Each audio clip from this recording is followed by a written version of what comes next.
Hello students, how are you? I hope that you are fine and safe and working hard about your study.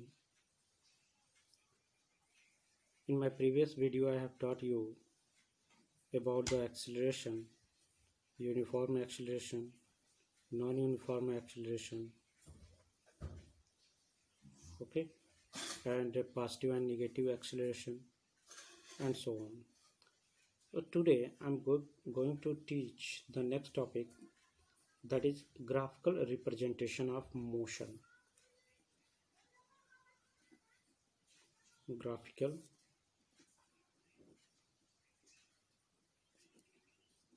representation of motion. Okay, so graph is also the one of the commonly employed tools used to describe the motion of an object with respect to time. ठीक है, अगर कोई भी जैसे कोई भी object जो है अगर मूव कर रहा है तो वो टाइम के साथ कितना मूव कर रहा है उसको जो है हम ग्राफ के द्वारा जो है रिप्रेजेंट कर सकते हैं. ठीक है, चाहे उसकी डिस्टेंस कवर्ड हो या डिस्प्लेसमेंट हो या स्पीड हो या वेलोसिटी हो या एक्सेलरेशन हो, ये सब टाइम के साथ कितना इसमें वेरिएशन होता है इसको हम जो है एक ग्राफ के द्वारा भी रिप्रेजेंट कर सकते हैं. और हर एक ग्राफ का जो है अपना एक अलग नाम होता है. जैसे for distance time graph we can calculate the speed of object and from a velocity time graph. ठीक है, वेलोसिटी और टाइम के द्वारा जो है हम उस ऑब्जेक्ट की वेलोसिटी और टाइम को हम जो है ग्राफिकली रिप्रेजेंट कर सकते हैं. फिर जो है एक्सेलरेशन टाइम ग्राफ के द्वारा जो है उसके जो है एक्सेलरेशन को हम रिप्रेजेंट कर सकते हैं. स्पीड टाइम ग्राफ से जो है हम इसकी स्पीड से और टाइम को जो है हम ग्राफ पे रिप्रेजेंट कर सकते हैं. डिस्प्लेसमेंट टाइम ग्राफ के बीच में अगर हम शो करें तो डिस्प्लेसमेंट और टाइम का ग्राफ को जो हम रिप्रेजेंट कर सकते हैं. ठीक है, तो इस अगर हम किसी भी चीज़ को जो है मेजर करते हैं तो उसी के अकॉर्डिंग जो उस ग्राफ का नाम भी दे दिया जाता है. जैसे अगर डिस्टेंस और टाइम में हम ग्राफ खींचते हैं तो उस ग्राफ को नाम दे दिया जाता है डिस्टेंस टाइम ग्राफ. अगर स्पीड और टाइम के बीच में हम ग्राफ खींचते हैं तो distance speed time graph. Velocity और टाइम के बीच में खींचते हैं तो वेलोसिटी टाइम ग्राफ. एक्सेलरेशन और टाइम के बीच में ग्राफ रिप्रेजेंट करते हैं तो एक्सेलरेशन टाइम ग्राफ. ठीक है, कह सकते हैं. अब पहला जो यहाँ पे है that is distance time graph. Distance time graph. तो डिस्टेंस टाइम ग्राफ का मतलब क्या हुआ कि इस ग्राफ में हम जो है डिस्टेंस और टाइम में हम जो है उसको रिप्रेजेंट करेंगे. कहाँ पे? ग्राफ पे. ओके,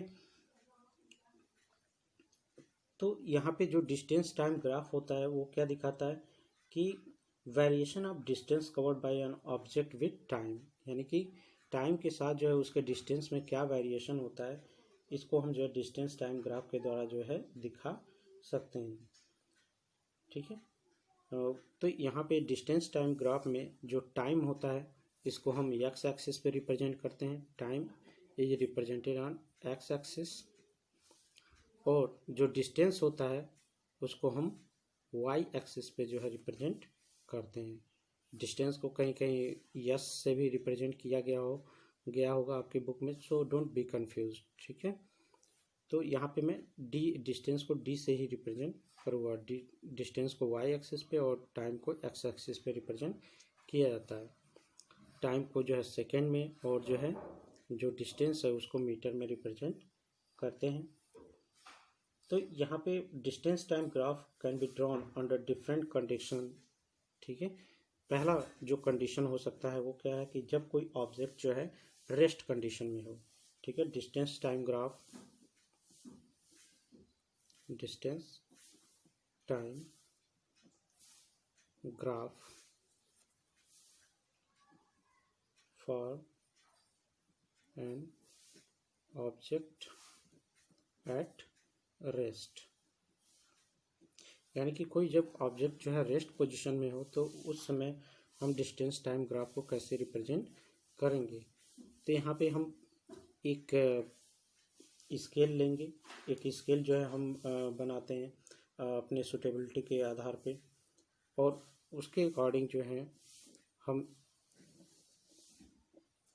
ये ओरिजिन होता है, ये एक्स एक्सिस है, ये वाई एक्सिस, ठीक है। तो एक्स एक्सिस पे हम रिप्रेजेंट करते हैं टाइम को, किसमें, सेकेंड में, और वाई एक्सिस पे हम रिप्रेजेंट करते हैं डिस्टेंस को डी से, ठीक है, और ये मेजर करते हैं मीटर में, ठीक है।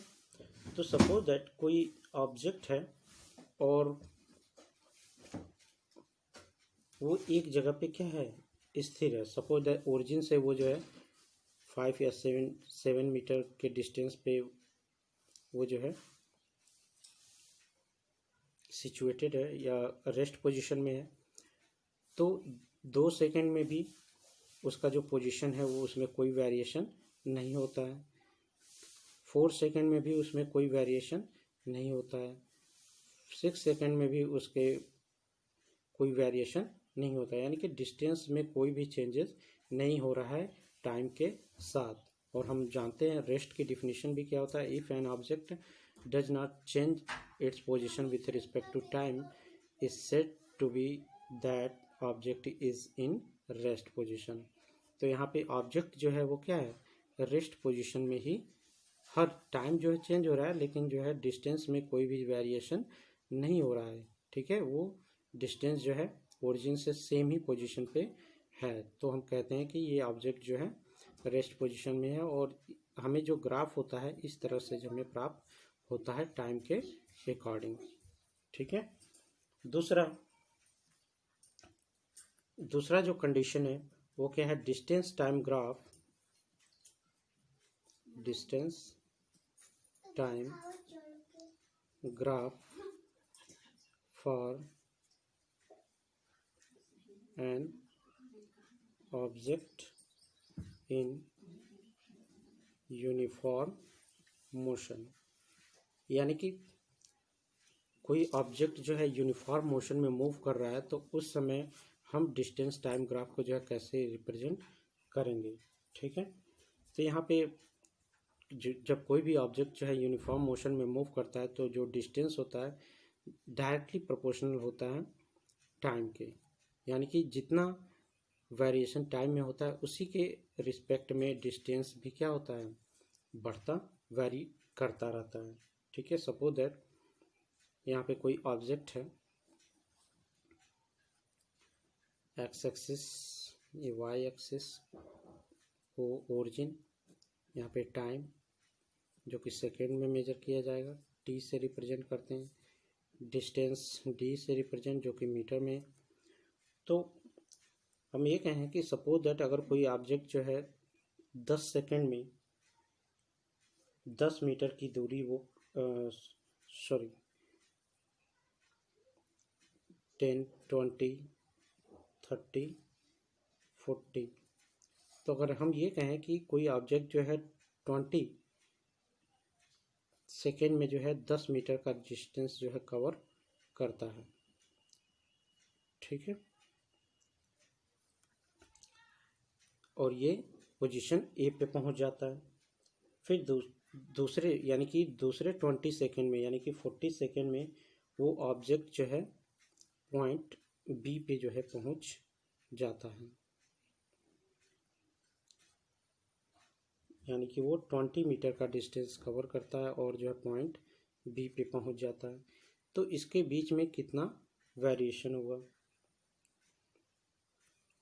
ऑब्जेक्ट, अब हम ग्राफिकली इसको ऐसे मैच करेंगे, मिला देंगे इस पॉइंट्स को, और ये जो है टाइम के अकॉर्डिंग ये ग्राफ दिखाएगा टाइम के अकॉर्डिंग जो है उस ऑब्जेक्ट का पोजीशन क्या हो रहा है, चेंज हो रहा है। यानी कि 20 सेकेंड में वो जो है 10 मीटर का डिस्टेंस कवर किया और 40 सेकेंड में उसने जो है 20 मीटर का जो है डिस्टेंस कवर किया और पॉइंट बी पे पहुंच गया। अब तो यहाँ पे जो हमने ग्राफ रिप्रेजेंट किया गया है ये शो करता है कि जो ऑब्जेक्ट है वो जो है कॉन्स्टेंटली मूव कर रहा है, यानी कि वो यूनिफॉर्म मोशन से जो है आगे की तरफ बढ़ रहा है। ठीक है, तो उसको हम इस तरह से जो है रिप्रेजेंट करते हैं। ठीक है, so I hope that you have understood this topic. In my next video I will describe how to determine the speed of an object by this graph. Okay, so thanks.